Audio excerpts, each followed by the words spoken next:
But individual comics, well, there are always exceptions. Jimmy Durante is such a winsome and essential humble man that sweet is the only word I can use for him. He has the warmth of the really great comic as opposed to the aloof snobbery of Charlie Chaplin. Their egos developed in completely different directions. One is humble, the other thinks he is God's gift to the world, although you must respect him for his work. It always struck me as a queer paradox that Chaplin, who should know more about humility, having invented the great feet apart clown, should never have adopted the same humility in his private life.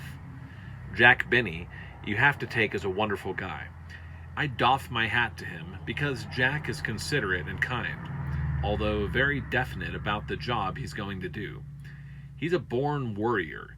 He worries he's not going to be funny at the next performance.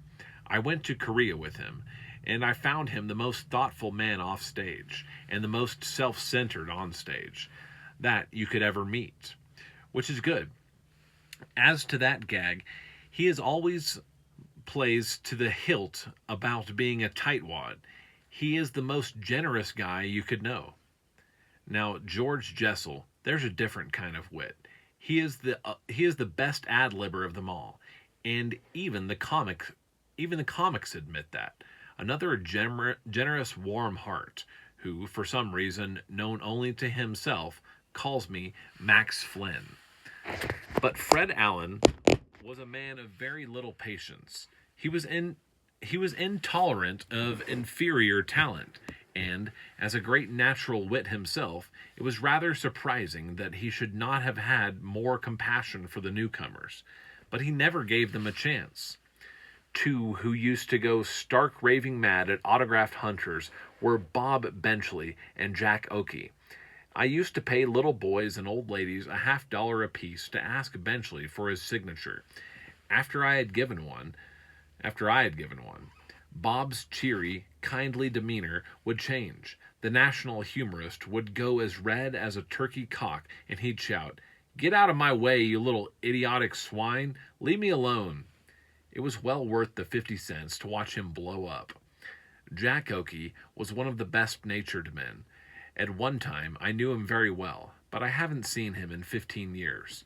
Kind, wonderful company, a charming conversationalist, a congenital humorist. But as soon as he was asked for an autograph, he also changed color like an octopus. The smile left his face, and he too called the fan everything. Jack Barrymore took years dying, stalling his exit. Each time he made a recovery, his friends, Decker, his brother Lionel, and others gave up. They decided he must really be immortal. When he finally died, none of us were there. Repeatedly, we would visit him at the hospital as these fatal periods beset him. He would be in a coma, but he managed to come out long enough to ask for a drink or to say something that would at once be repeated all over Hollywood. He had so much personality that he charmed one nurse after another into bringing liquor to him. They had to keep firing nurses as each new one would decide that this man was entitled to his bottle. Once, when I visited him, he explained one of his techniques. He got hold of a bottle of eyewash. He poured the eyewash out and filled the bottle with gin. He would take the top off, put it to his eye, and when no one was looking, switch it to his mouth. If Jack had found himself alone in the middle of the Sahara, he would have come out with a case of gin. On the second to the last time he went to the hospital, he was in a coma for 4 days. Everybody rushed to see him. Was he going to pass away or not? His hands were swollen, legs too, and he was unable to move. Finally, his eyes opened, slowly. He looked up and saw an apparition.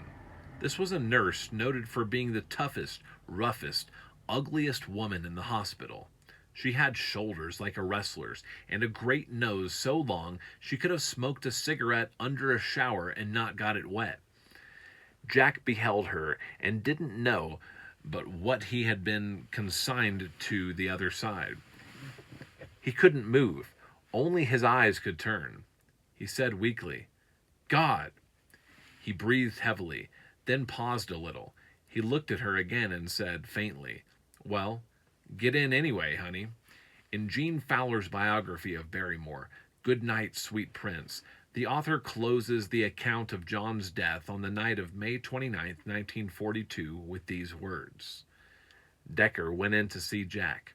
He made a sketch of his friend. Then, at 10:20, Barrymore's breathing no longer could be heard across the hall.